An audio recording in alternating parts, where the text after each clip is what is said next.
1er octobre, jour de rentrée pour la justice monégasque avec l'audience solennelle de rentrée des cours et tribunaux.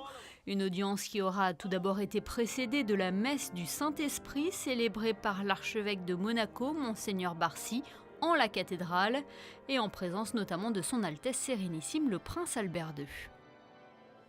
Le prince souverain que l'on retrouve à quelques pas de là, moins d'une heure plus tard, aux côtés d'autres personnalités monégasques, pour le deuxième temps fort de la journée.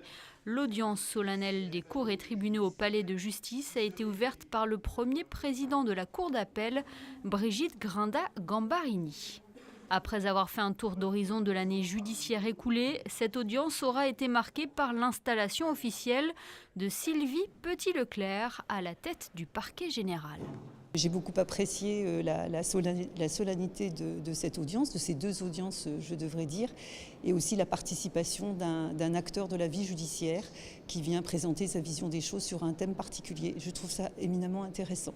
Sylvie Petit-Leclerc succède à Jacques Dorémieux dans ses fonctions. L'ancienne procureure générale près de la cour d'appel de Caen possède une solide expérience de 35 ans acquise dans les juridictions françaises ou à l'étranger.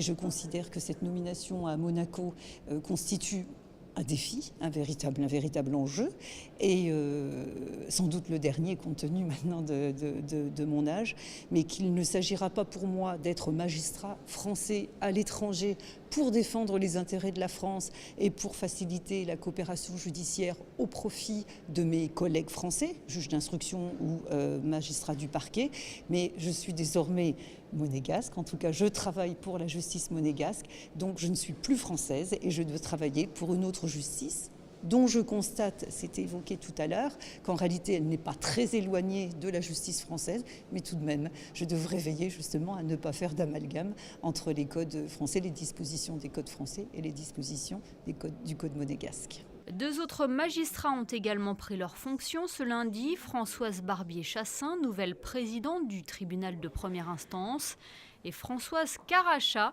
conseillère à la cour d'appel.